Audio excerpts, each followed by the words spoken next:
We are coming at you live and in Technicolor from Fantasy Six Pack World Headquarters. Welcome back to your absolute favorite fantasy baseball show, Two Guys, One Roto. Joined as always by my co-host, Rich Sayre. Hello, Rich. Hey, Dave. Glad to be here. Glad to have you, sir. How is the blizzard treating you? We survived the blizzard. Mark's safe. Ready to talk about baseball. Perfect. Excellent. Ladies and gentlemen, today the show topic is simple. We are discussing buys and fades in the infield based on ADP. And what I mean by that is, Rich, you want to take this or you want me to? Yeah, so we use Fantasy Pros, ADP, average draft position. We're going to be looking at buys that are outside of your top picks, top 75, and then you're going to look at we're going to look at fades that are inside of those top 75 picks. Yep. Yeah. So basically, your guys that are going high that we don't think should be going quite as high, and the guys that are going low that we think should be going higher. I don't suppose I really needed to say that. That was kind of obvious. Anyway, as always, the Two Guys One Roto Show is brought to you by FantasySixPack.net, and let's get started. So, Rich Sayre, your call, sir. I figured we would start each position with the fade. Yep. And then end with the buys. We get another high note on each player, Yep. right? That All right, makes so sense. Yep.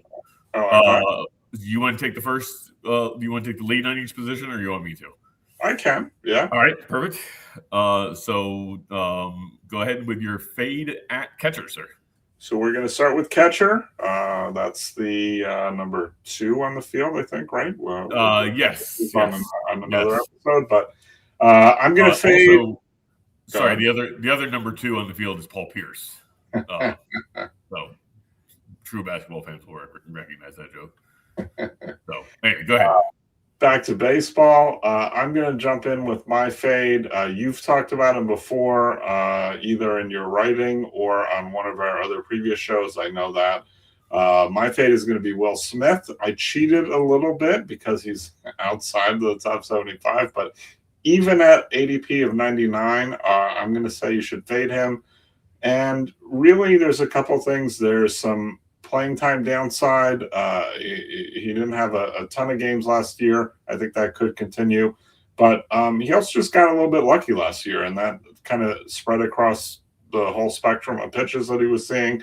345 BABIP was pretty out of character with the rest of his career. A lot of the other metrics were pretty stable. So if you take that back to 275, where it's been almost every other season, you're looking at a triple slash of 230, 335, 430. And that's also basically what he hit the last couple seasons as well. So I think you got to, there's better options at catcher.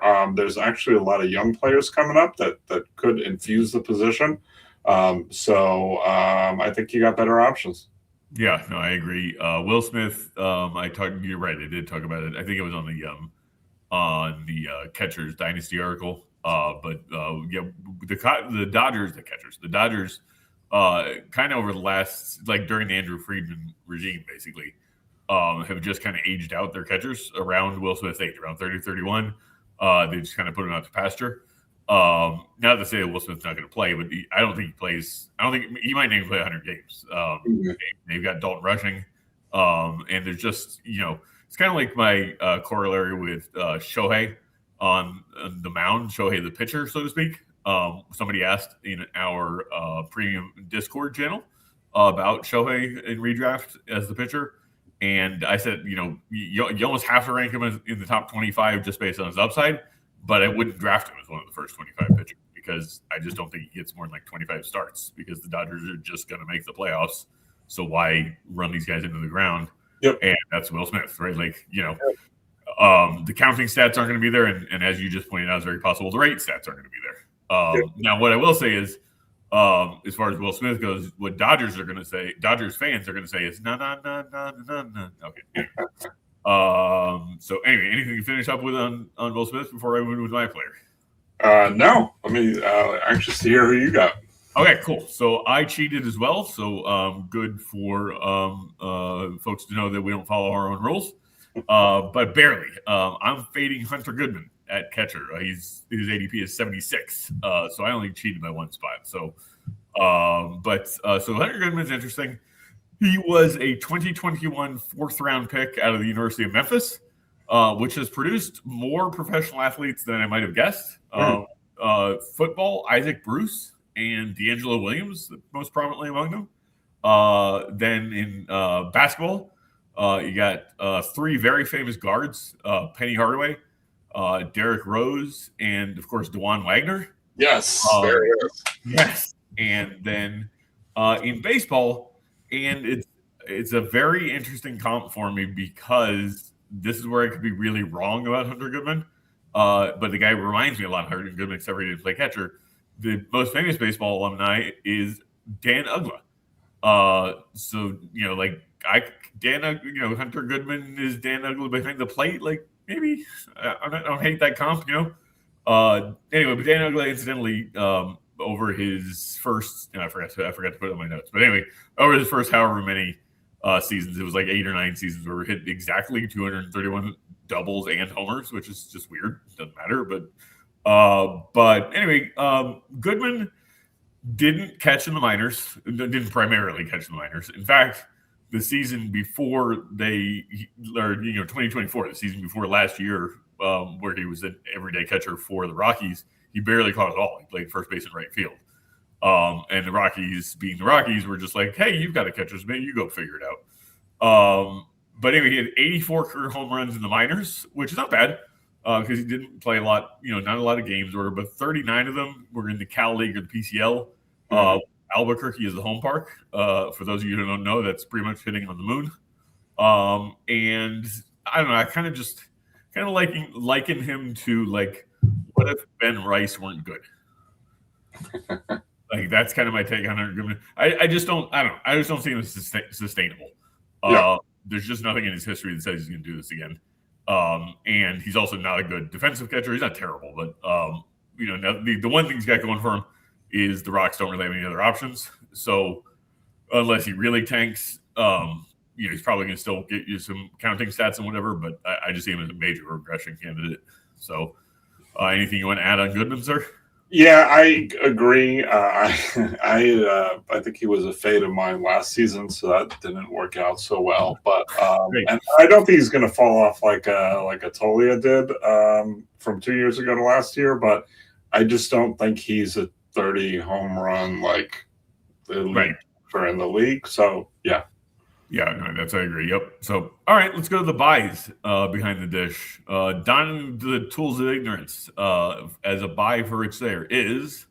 So I'm going to go with Francisco Alvarez of the New York Metropolitans, of course. For me, the big question is how many games is he going to play? Is he going to be healthy? He's had a bunch of different injuries. The last couple seasons, he only played 100 games and then 76 games before that. He's still only 24. Young in general, very young for catchers as far as hitting and breaking out. Killed it on the power metrics last year, 93 plus mile per hour exit velo, 12% plus barrels, 54% hard hit rate. I think he's got 30 home run upside. I think he could be a top 5 or 6 catcher overall. I think if he's hitting, the Mets are going to play him, even though defense is not great. And he's ADP 221. He's a great value pick for me. Yeah, that's 221. That's wild. Yeah, that's what Fantasy Pros tells me. Yep. Yeah. Yes.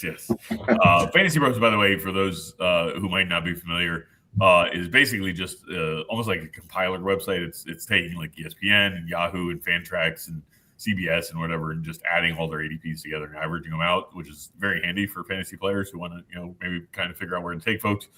But yeah, no, I agree. Alvarez also, if I'm not mistaken, you have his player page up in front of you there, Mr. Sayre? I could. Well, just real quick. I mean, whatever. Well, I'll talk about my guy, and then we'll wrap back around to Alvarez. But I'm almost positive 2023 his numbers were quite good, also, or not 2023, 2024 rather. And then there was some like maturity issues last year and whatever, and his defense backed up a bunch and whatever. They sent him down to Syracuse, and he destroyed it. Came back up and was quite good when he came, after he came back up. So, and kind of to your point, also, catchers tend to develop late. Like, not every single one of them, but by and large, catchers do not hit immediately when they get to the majors, except for my buy, which is Drake Baldwin, who is a catcher, which works because we're doing catchers right now. And he's coming off the board at 109, which is basically a 10th round pick. And he was the 9th best catcher in baseball last year by Fangraphs WAR in just 124 games. 124 is not like that's about a normal number for a catcher, except for he's going to get some DH time. Also, Sean Murphy is I was about to say always hurt. It's actually I meant to say also hurt, but probably always was the right word. So he's going to catch a bunch. He's probably going to DH some. I'm going to call a shot here. I don't think it's going to happen, but I think there are universes in which Drake Baldwin is the number one fantasy catcher in baseball this year. I just don't think you can rule it out, I guess. Braves lineup in particular has a good chance at rebound. It's one of those, like, if Acuna stays healthy and Austin Riley bounces back some and whatever, but Jurickson Profar, he's a good leadoff guy with on base and all that and whatever. There's just a lot of scenarios by which Drake Baldwin has an awfully good year. So even if he's not the top catcher overall, he is, for me, like, all but certain to be a top 5. And you're getting him in the 10th round, so that's pretty darn good. So, all right, we'll move to the cold corner. Who do you got for first baseman fade, sir? So, as you mentioned, I was looking it up. I'm going to circle back to Francisco. Alvarez, right? I'm sorry. Yep. For a minute, yeah. So, beginning of the season, he had a 90 WRC plus, got sent down, came back up, 157 WRC plus from his return in July. Yeah. The end of the season, 8 home runs, 800 plus triple slash OPS. Excuse me. So, hit really well. Yep. Good. Okay. Dave Whitcomb got something right for once. That's fun. All right. So, cold corner fade, sir. We are going cold corner. Yes. We're first going base. Yep. Yeah. No, I got you. Yeah. So, I know you, but, right. This is going to be a tough one. I am a fan of this player individually. I know you're a big fan of this guy as well. But my fade at first base is going to be Rafael Devers. Like I said, I like Rafi. I'm a big Red Sox guy. This is not a revisionist history thing now that he's not on the Red Sox anymore. But a few factors for me. One is the home park. This has been talked about already. Overall, Fenway is a 107 park factor for lefties over the past 3 seasons. That's the second best in the league. Oracle Park is 96, third worst in the league. Home runs specifically, Fenway isn't a great park at an 87, but Oracle is a 78 park factor in home runs. So I think there's some downside there. If you look at the actual numbers, he had 296, 420, 556 at Fenway, 234, 351, 474 at Oracle. He did actually hit a couple more home runs and a couple more games. That's about overall. But that's one factor. I don't think the park does him any favors. Whether you think it hurts him a lot is, maybe not. He's got plenty of power. But overall, skills, another issue for me when I look at the trends. He's not old. He's only 29 this season. But for me, it seems like he's kind of trending into that old ball player skills bucket a little bit early in his career. He had 5th percentile sprint speed last season. Earlier in his career, he was around 50%. Even the couple years before last year, he was 26th and 18th percentile. So he's slowing down. You're a big defense guy. He's never been a good defender. Moving over to first base this year.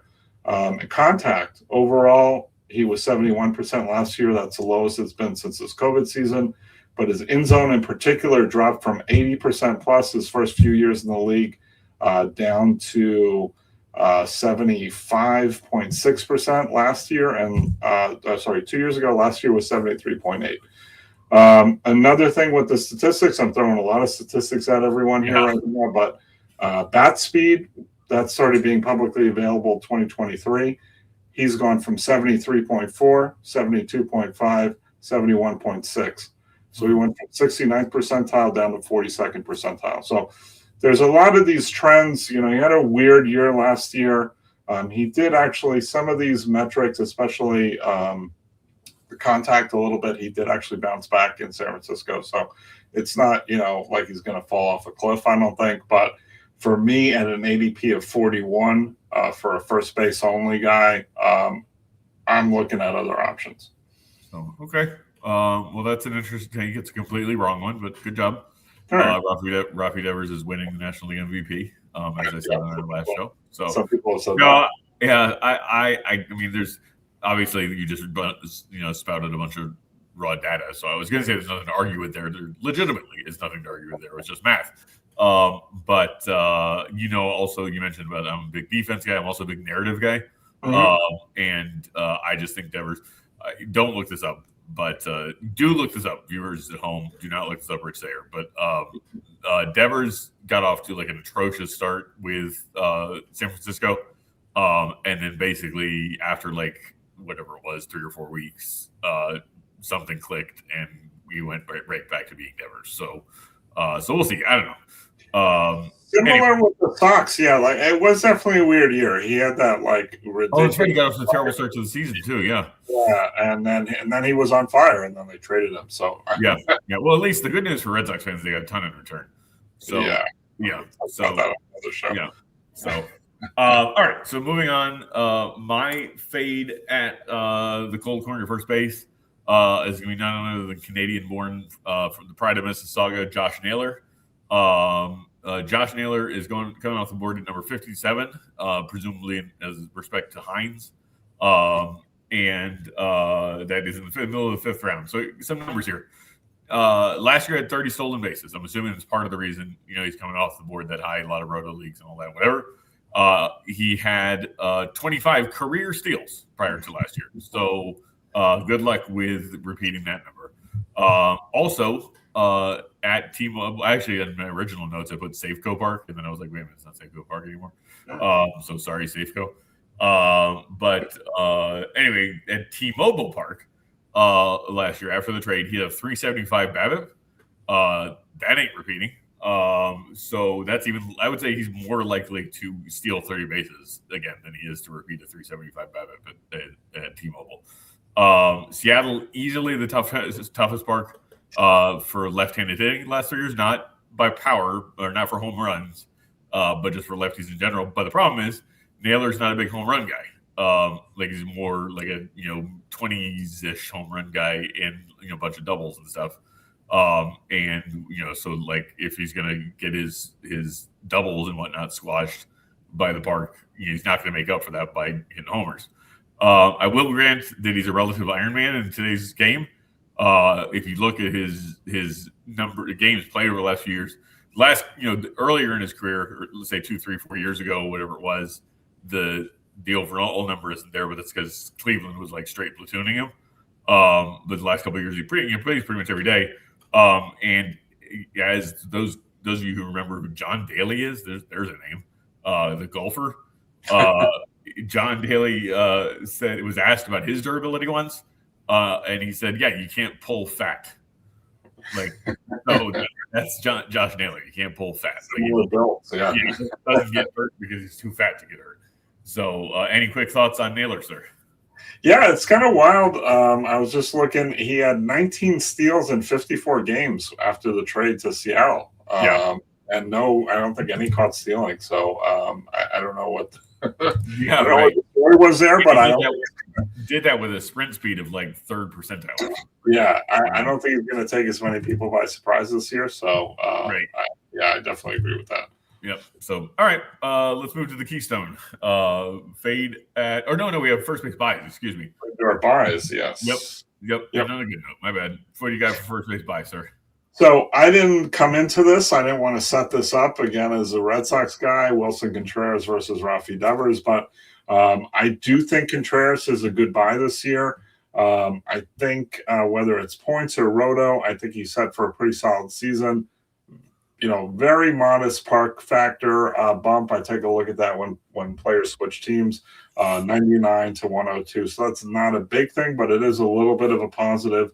But really, he came over as intended to be a key part of that lineup. He's going to be hitting 3rd or 4th, I think, almost all the time. And I think he could have his best season. I think he could hit 25 home runs, could hit 95, 100 RBIs. And if you're not aware, if you're not familiar with Wilson Contreras, a little bit of an older player, maybe not the sexiest player, he's averaged almost exactly 76 mile an hour bat speed each of the last 3 years, and that was 95th percentile last season. So plenty of juice still left in the bat there. I think he has a really good season. ADP of 172. I think a great value. Yeah, that's interesting. 172. That is tremendous value for, so you're talking in a standard league, like a very late, almost end of the draft type pick. And yeah, Contreras. So like Contreras, this isn't a comp so much as a name, but Contreras is like Matt Stairs, like he's a professional hitter, like he's just gonna get the job done, right? Like by the time the season's over, like you said, you can have, whatever, 25-ish home runs and like 95 RBI, and it'll be fine. Like he's gonna be good. So, all right. So my buy at first base is a personal fave. You probably won't be even a little bit surprised by. I'm picking Vinny Pasquantino. He's going 82nd overall, so he barely qualifies for the buy category. But you're grabbing him in the 7th round. And I think he's going to have easily the best year of his career. I see him as probably a top 5 first baseman this year. He has the benefit, a couple of things. One, he has the benefit of batting immediately behind Bobby Witt Jr. and Michael Garcia, both of whom are excellent on-base guys and excellent speed guys. So that helps drive up the RBI numbers, right? And then he changed in the second half of last year. All of a sudden, he figured out, like, hey, if I pull the ball, it goes further. So his pull percentage went up to 45.6% in the second half last year. His medium plus hard hit rate, it's like not a thing, but I just did it anyway, was 85.6%. So like less than 15% was soft contact, right? And in the second half last year, extrapolating over 162 game pace, 43 home runs, 144 RBI. Those are like Jimmy Fox numbers, like as if anybody knows who Jimmy Fox is. Anyway, look him up. He's good. So anyway, but bottom line, he's going 7th. There were several first basemen like Freddie Freeman, for example, going above. Like no way. Am I taking Freddie Freeman over Pasquantino? Partly not that Freddie Freeman's Hall of Famer and top 10 first baseman all time probably and all that whatever. But kind of like what we were talking about earlier with Will Smith, with like the Dodgers, he's not going to play enough and all that stuff. But Pasquantino is, I think, going to be a monster this year. Yep. Some of the park changes there. That right. They're bringing the fences right. Yep. So, all right, now we can move to the Keystone. We're going to go with your fade at second base, sir. So you got to play by the rules of the game. Usually, sometimes separate catcher. So within those parameters, I didn't really love this fade for second base. I think it's a pretty shallow position. I think there's probably only 5 players that you feel really great about. Not having a lot of question marks. This guy's one of those, but again, for the purpose of the exercise, I'm going to fade Bryce Turang. He's an ADP of 47 right now. And really, the reason that I'm doing that, he's had one season with a big stolen base number. He had those 50 a couple of years ago, playing for a different manager. And he wasn't very efficient last year on the bases. And he's only had really one season of any kind of real power. So you could as well make the argument, maybe he's got the tools in there. Maybe he puts those two things together and he's got upside. Sure. But maybe he's got some downside as well. Maybe he doesn't put those two tools together. Maybe he doesn't give you the power. Maybe he doesn't give you the steals. He's probably a little bit lucky on balls in play last year. So for me, the downside case is something like 10 home runs, 20 steals, 260 average. That's not what you want out of a top 50 pick. I'd rather have Michael Garcia, who you just mentioned, at 72. I'd rather have Nico Horner at 94. I'll mention somebody else I might rather have as well, but so that's straight up. So for that reason, I would be a fade on Bryce Turang. So I appreciate you fading. For those of you watching, in our home league, Devers is my first baseman, and Turang is my second baseman. So Rich is fading my entire team. Yeah. So that's very nice of him. I totally disagree with literally everything you just said, but I'm not going to spout it all off now. If you want to know why I disagree, go to fantasysixpack.net and go to my Dynasty second base article, where I ranked Turang as the number one Dynasty second baseman, ahead of Ketel Marte, ahead of the guy I'm about to talk about, whatever. There's a lot of reason to believe the steals I tend to agree with. But there's a lot of reason to believe that the power might be percolating. So we'll see. Anyway, all right. My fade at second base is, a Yankees fan, obviously, as you can see by the disgusting ball cap. Going at 24th overall is Jazz Chisholm. So in a standard 12-team league, you're talking literally the end of the second round. No way. Not touching that ADP at all, not even a little bit. So he's coming off the board actually as the number one second baseman overall. Now he is a pending free agent. And there's been talk recently about I think he said he's expecting a $35 million, a year contract or whatever. Good luck with that. But, and so, pending free agent could have that magical year. But he's exceeded 130 games played once in his career. I am so tired of Yankees Twitter talking about what his per 162 numbers are, because it totally doesn't matter. He never is going to do that. But I will say this is a little bit more about the depth of your league. If you're playing in a 10 or 12 team standard, then I still am trying to pop him at 24, but you can get a little more frisky with him because the replacement level is higher, right? You can go grab whoever off the Brendan Donovan, let's say, I don't know, off the waiver wire. But if you're in an AL only league, or a league like our home league, which is 15 teams with extremely deep benches and all that, good luck finding somebody to replace when Jazz gets hurt. So that's why he's a fade for me. Yep. So, all right. We move to the buys. We move to good news. Go with your buy at second base, sir. Sorry. Yes. So I don't know if he's going to play here or not. I don't think he's currently set to play here, but he is eligible according to our friends at Fantasy Pros. Yep. For my buy, I went with JJ Weatherholt. Okay. The ADP at 241 here. I think he starts the season. I think he's the opening day, either second or third baseman on the team. I think he's maybe their best hitter. You got Ivan Herrera, who could be another option if he's healthy. But other than that, I think he's probably their best hitter. I think you're going to get a 2020 season out of Weatherholt. I think he's going to give you a high average as well. And I think he's going to be batting second in that lineup for most of the season. So I think a big value there. I actually might take him straight up versus Bryce Turang. But okay. Yeah, I don't know that I agree that he's going to open the season with the team, simply because there's no reason for them to start his clock. The Cardinals are expecting to be bad this year, so to speak, except for Nolan Gorman is terrible. And who is there slotted to be their second baseman? I think it's either Gorman or Weatherholt. But no, if not Weatherholt. Anyway, it doesn't matter. Bottom line is that I'm not entirely convinced that Weatherholt starts the season, but you said 2020, extrapolate that or minus that, so to speak, extrapolate that over however many games he does. I agree, he's 2020 divided by how many games he plays, so to speak, right? Yeah. So because he does get the call at some point this year.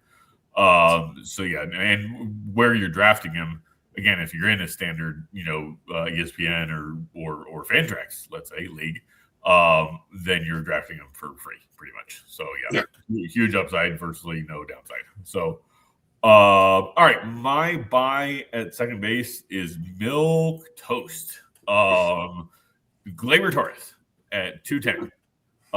So you're getting him in the 18th round. A standard ESPN league is 19 rounds. So you're getting him as your last pick almost, right? But you mentioned earlier, Rich, second base is a wasteland. And he's just fine. He's just every year he's going to go out and hit 20 tanks and 80 RBI, and Tigers lineup is pretty good, not great, but pretty good. I don't know. Bottom line, I don't really have a lot to say about Glaber other than he's just going to be fine, and he's going to play a bunch of games, and he's not, knock wood, he's not going to get hurt. You can just do so much worse at second base than the guy who's just going to be steady and get you some good numbers. Is he going to be early career Glaber Torres where he hit 73 home runs one year against Baltimore? No. But in my Dynasty second base article, talking about Glaber, I don't remember where I ranked him specifically, but it's super cold right now. You're going through the blizzard, and I'm dealing with 20-degree weather in Atlanta, which is unusual. I likened Glaber to a warm bowl of oatmeal, and I think we can both go for that right now. So that's Glaber. Yep. So anything to add real quick on Glaber, or not so much? No, yes, solid, steady, not sexy, so it doesn't get a draft bump, but pretty consistent on the production side. So yep. I like it. All right, real quick before we move across the second base bag, real quick, I want to mention our friends at Fantrax. We've talked about this on every show. We're gonna keep talking about this until every single fantasy player is playing on Fantrax. So if you go to Fantrax is just simply, it is without question the best fantasy platform. Doesn't matter what your setup is, if you're Roto, if you're points, if you're using minor leaguers, if you're not, whatever. But in particular, if you are, say, using minor leaguers, or if you're like salary cap league, for example, like you have an in-season salary cap, right? I play in 2 leagues that do not use Fantrax that have in-season caps, and guess how that's calculated? By hand. Fantrax just does it automatically. Why not just use Fantrax? So go to fantrax.com/fantasy6pack and move your league over today. Can't recommend it any higher. All right, before we move to shortstop, we're going to take a super quick break. We'll be right back. And as always, you'll never notice because we'll just be paused. All right, we're back. And like I said, nobody knew we were gone because we were just paused. But I promise we wouldn't lie to you folks if we were gone. All right, so now we're moving to shortstop.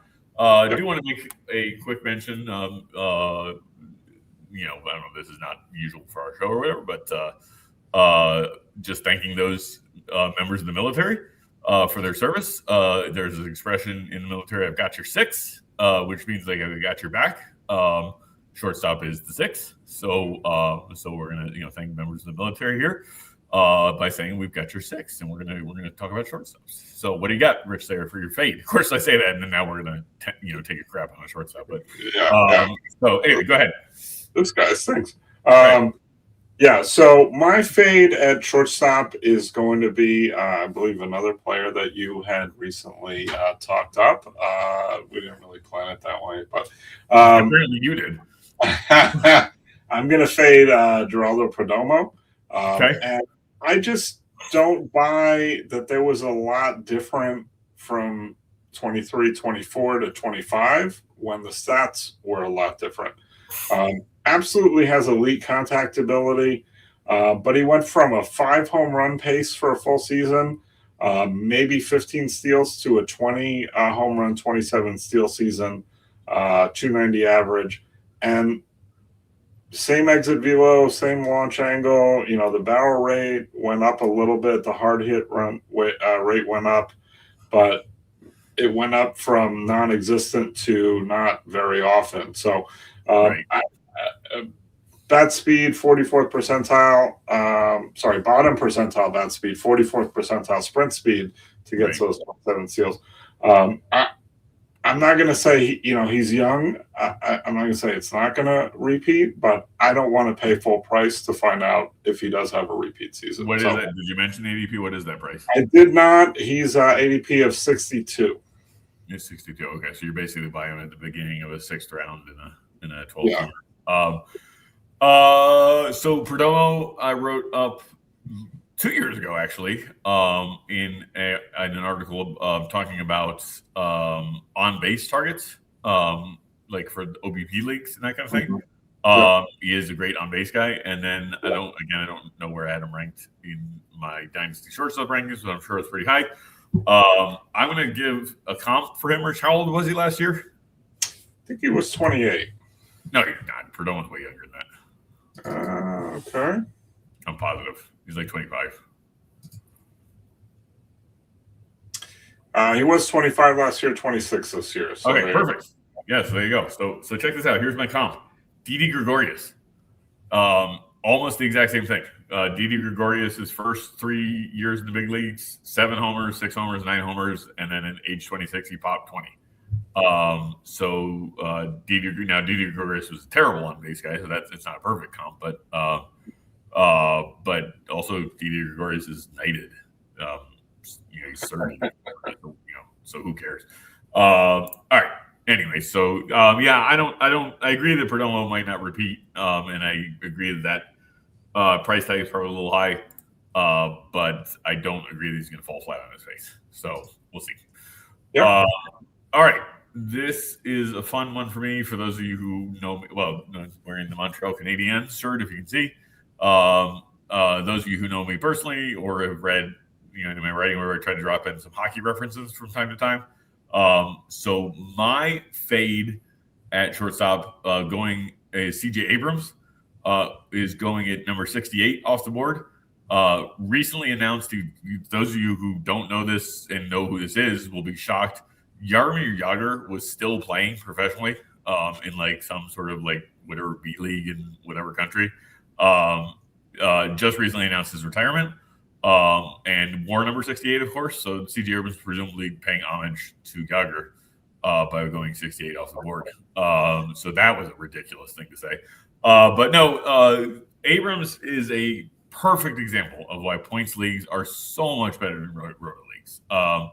In Roto, you're paying for those precious steals. I gotta have them. It's like you're in a ravenous. You're steal.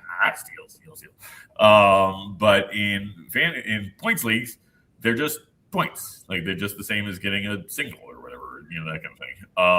He is a virtual lock for 30 plus steals, and does have a little bit of burgeoning power. And he does have a quick bat and all that kind of stuff. And he was a top rated prospect and whatever. It's possibly pops 20 plus homers, but he's a career 97 WRC plus.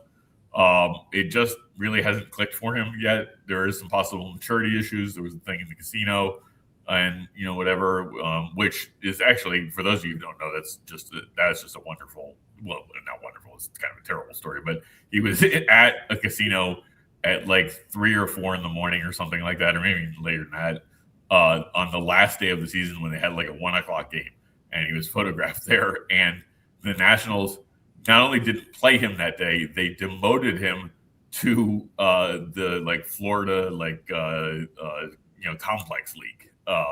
So just go back to the minors for on the last day of the season. Just go away. So anyway, but and then also for Dynasty, because you and I obviously write a lot about Dynasty and that kind of thing.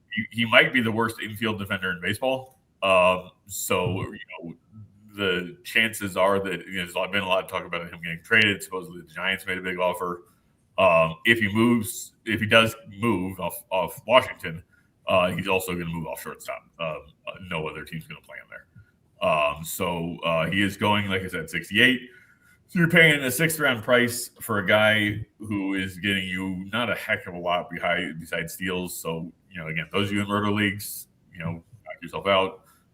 Those of you in points leagues, you're smarter. So you got anything on CJ Abrams real quick, sir?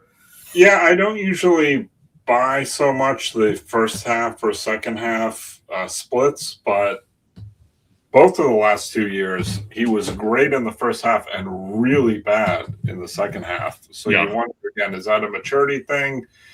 Is he losing interest because the team is out of it? Maybe he could put together 2 of those first halves, maybe not, who knows? But at the same time, you're a professional baseball player. If you had the motivation to get yourself in gear, maybe you wouldn't have those second half fall off. So that's tough. Yeah, if you think you have a guy that's breaking out and he torpedoes, your team in the second half of the season. I agree with that.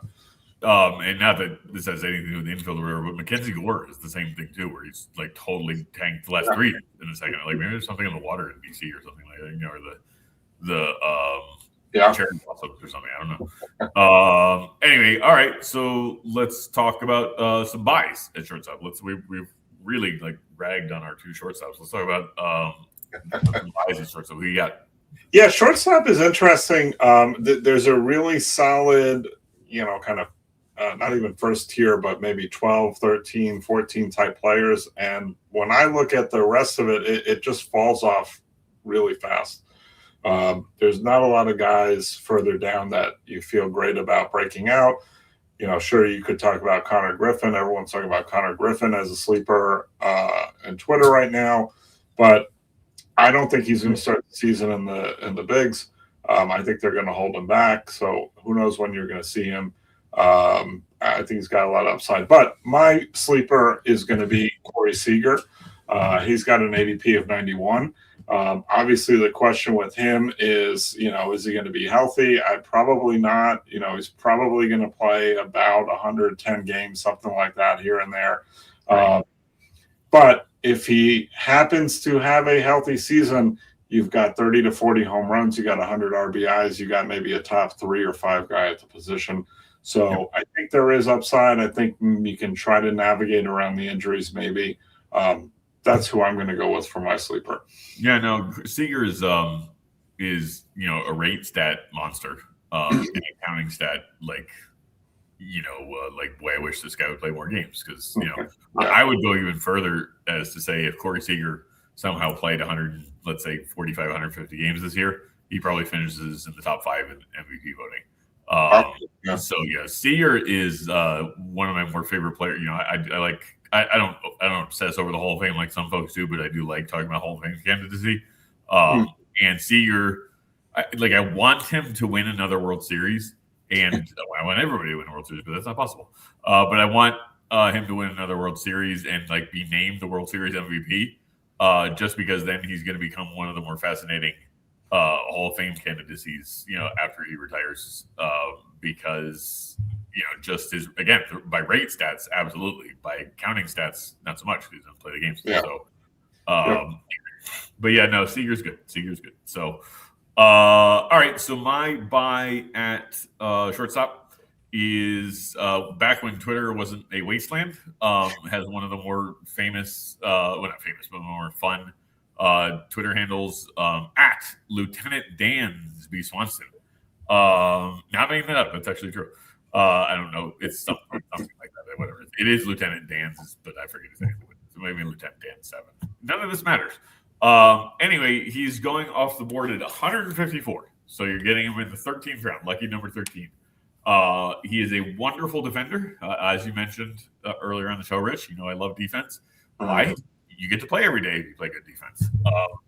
And kind of like what I talked about with Glaber, he's just a solid accumulator, right? Like if you draft Dansby, and kind of like what you were talking about with the drop off at shortstop, you're going to get 15 homers and 15 steals, maybe even better than that. And again, you're paying a 13th round price. You're paying a past the back half of your draft in standard leagues, price. That's fine. Okay. So who knows? Maybe the addition of Bregman lengthens the Cubs lineup a little bit. Maybe one of their young guys, Matt Shaw or Ballesteros, breaks out or something, and the Cubs become an offensive juggernaut. So who knows? But bottom line, in the 13th round, I like Dansby Swanson a lot. So all right, we've got one more position to go, and then we're gonna have an exciting conclusion for you folks. So stick around. Although you would have anyway, of course. Your listeners love us. So we're going to talk about our fade at third base. What do you got, sir? So I am not a hater of this gentleman, despite, I think, fading him last year as well. But I am picking Austin Riley as my fade at third base. He's had the hand and wrist injuries. He's missed a ton of time the past 2 seasons. Yep. Wasn't that great when he was able to play through some of those things. There's a lot of other players, I think, here at third base that you can pick. He's got an ADP of 63. It's just not a position that I would be interested in taking him. I don't think there's enough upside. I think there's a lot of downside.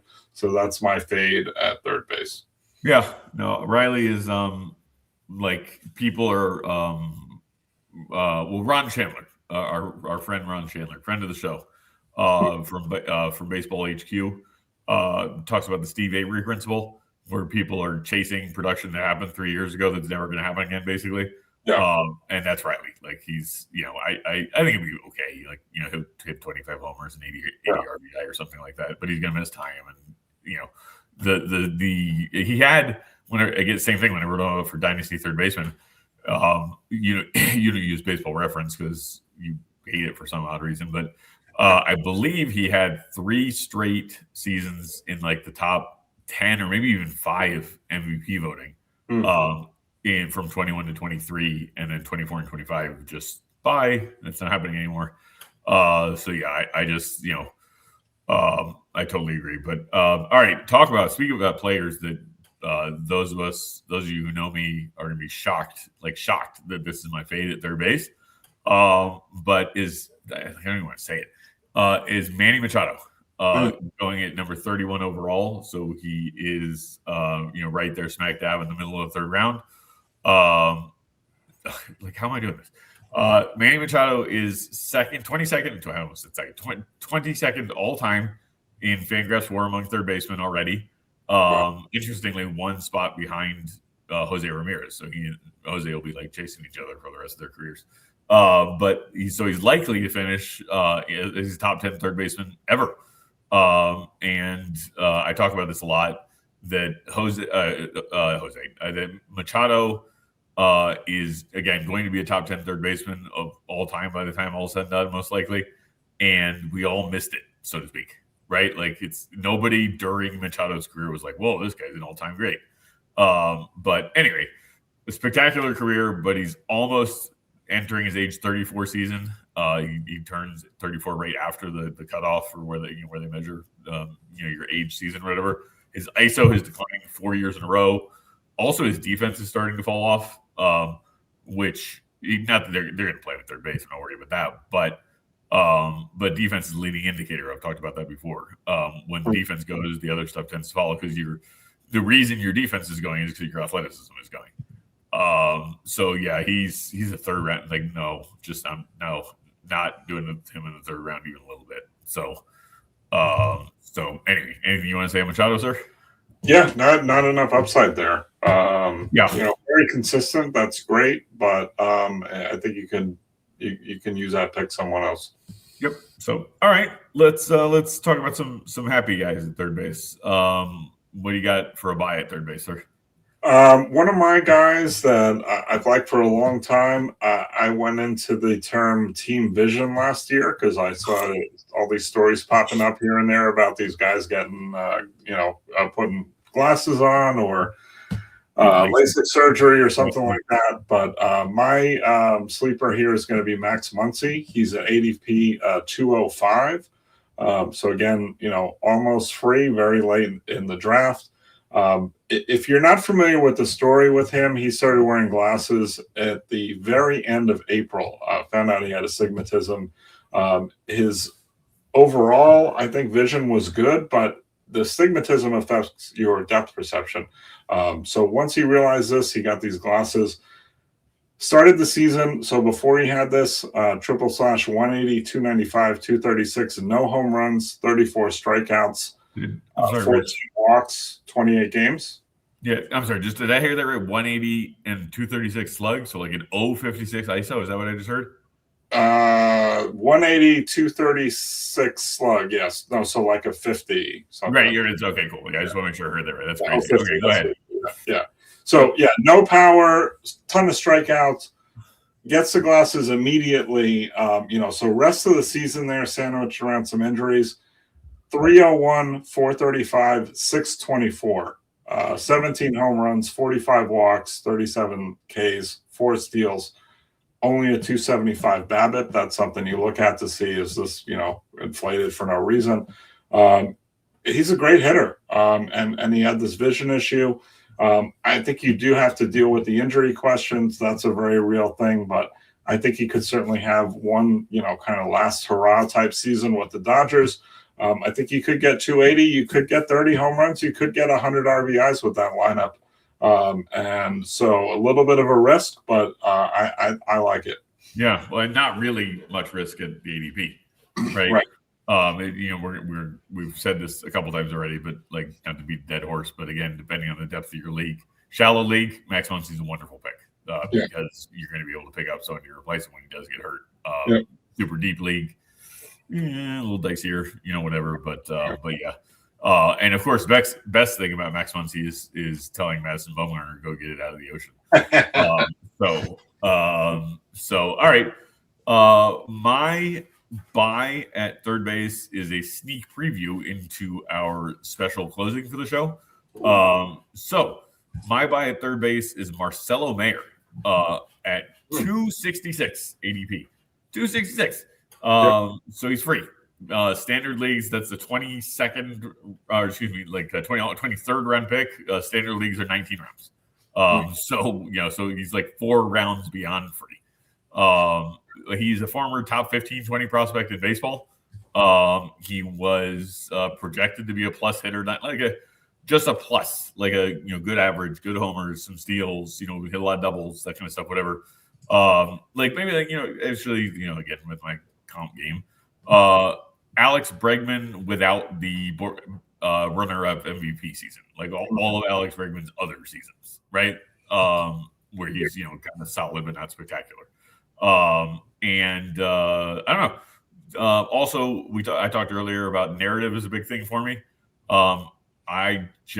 He wasn't necessarily projected to be. He was a middle infielder in his amateur and coming up to the minors or shortstop. And then the Sox stuck him at third base, and I'm just convinced based on nothing that he wasn't comfortable there. And now that they've acquired Caleb Durbin, they're going to move him to second base. And so I think the move to the Keystone unlocks the bat, and I think you get a pretty solid player for free. There's my buy at third base. So you're a Red Sox fan. You want anything on Marcelo? I like it. Yeah, I mean, we'll have to see how the team shakes out. He certainly should play. Might not play against lefties all the time. That might be fine from a fantasy perspective. I do think there's something to. He was very young. Got kind of really put in that critical situation when Bregman went down. I think he played pretty good defense, and you could certainly make the argument that was kind of the focus, trying to keep his head above water. Didn't really have a chance to settle in. I think he's got a lot of talent. He's had some injury history in the past. So that's another question. But a ton of upside. I love the playing time potential. Okay, cool. So before we move to our secret sauce, I do want to just implore, beg, ask, whatever. Everybody, if you're listening to or watching this show, subscribe to our YouTube channel and like or subscribe wherever you're listening to. If you're listening to the audio, because you don't want to look at our ugly faces, that's pretty smart. But Apple, Spotify, I don't know, iHeartRadio, literally, you name it, wherever you're consuming podcasts, it's available. And we link to it every week. Please give us a like or a subscribe. Really helps us out a lot. So we appreciate that. Since you're going to do that for us, we're going to do this for you, loyal fans. We're going to the Super Sleepers to end the show. Super Sleepers is pretty basic, pretty cool. What we're doing is just one of each, not across the whole diamond again. We're doing one corner infielder, so either first or third baseman, and one middle infielder, so a second or shortstop, outside the top 250. So this is, again, just a guy that you're getting for free in most leagues, in standard leagues and that kind of thing. So you want to start with the corner or the middle infield, Rich Sayre? Let's go corner. Corner, okay. So who you got for your super sleeper at corner? So I'm going to try to keep this short and sweet. It's a topic that I have a tendency to go off the rails on. My super sleeper, you're going to get this gentleman at an ADP close to 500. This is a player that goes by CJ Kayfus. So we had some recent news. We had Rhys Hoskins join the Guardians. So Kayfus probably not going to start the season on the team. Why not? This is the franchise with the worst ownership group in the game. They won the AL Central last season. They augmented their team with no one. The public rationale was not that they were cheap, but even though they have a payroll that's a third the size of the Tigers, okay, they want to give their young players a chance. But now we've picked up Rhys Hoskins. We're pretty sure we know who Rhys Hoskins is, and we're going to play him. Well, why? Because it gives you an extra year of control on CJ Kayfus. He hits right-handed. They didn't have a lot of right-handers. Well, CJ Kayfus actually hits left-handers really well, oftentimes better than righties. But that's okay. We're going to drop him down. This is a buying opportunity, especially if you're in a dynasty league. CJ Kayfus, not the best defender on the field, but he can hit. He does really hit line drives. Yep.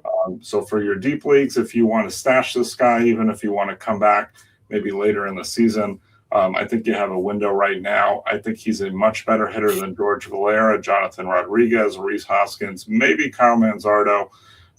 And you have this kind of opportunity here where you can get him on the cheap. So that is my recommendation. And he will be up, and he will be a good hitter later this season. Yeah, no, I agree. I like how you mentioned he's a better hitter than a bunch of really terrible hitters, other than Manzardo, I guess. But you also mentioned those are the other options. I get it. That's what I was about to say. Is that in Cleveland, the outside of Stephen Kwan, the outfield options are atrocious. So Kayfus played a lot of right field in Cleveland last year. Which is just a way to shoehorn his bat into the lineup. Yeah. Manzardo really was unplayable against lefties after a hot start. And even though they both bat left-handed, Kayfus, to your point, was not. So I don't know how that works exactly, but I totally agree. Like once the smell of Rhys Hoskins' rotting corpse hits in the summer, then Kayfus will be up and he'll be kind of to your point, he'll be solid. So, and again, it's ADP of 500. 500. Yeah. There's some sort of 500 club joke in here, but I'll leave that alone. Anyway, all right. So my super sleeper is for one of Rich Sayre's favorite players, All right. King Vaughn, Andrew Vaughn, going at 290. So again, you're getting him in the 25th-ish round, or free, depending on the size of your league. He's slated to bat 5th for Milwaukee. Milwaukee, again, over the last 3 years, second best record in baseball, second best wins in baseball, behind just the Dodgers.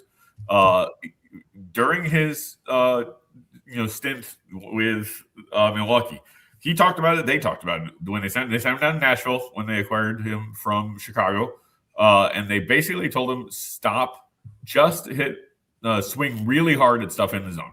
And that's what he did. His end zone contact went way up, and he just started kind of just hitting rockets. Like he just and his whiff percentage went down. Now maybe one follows the other. I don't know, but basically they told him to be more aggressive. Stop being so passive, and just when you see a fastball, just hit it. He hit during his tenure with the Brew Crew. He hit 308. He's never going to be a huge power guy. He paced 23 home runs over 162, but he also paced 116 RBI over those, whatever. I mean, it's a small sample size, but it's not like a tiny sample size. He was traded in June. So he had a 142 WRC plus as a Brewer. So that seems good. And most importantly, he has the same birthday as I do. So, that's got to be worth something.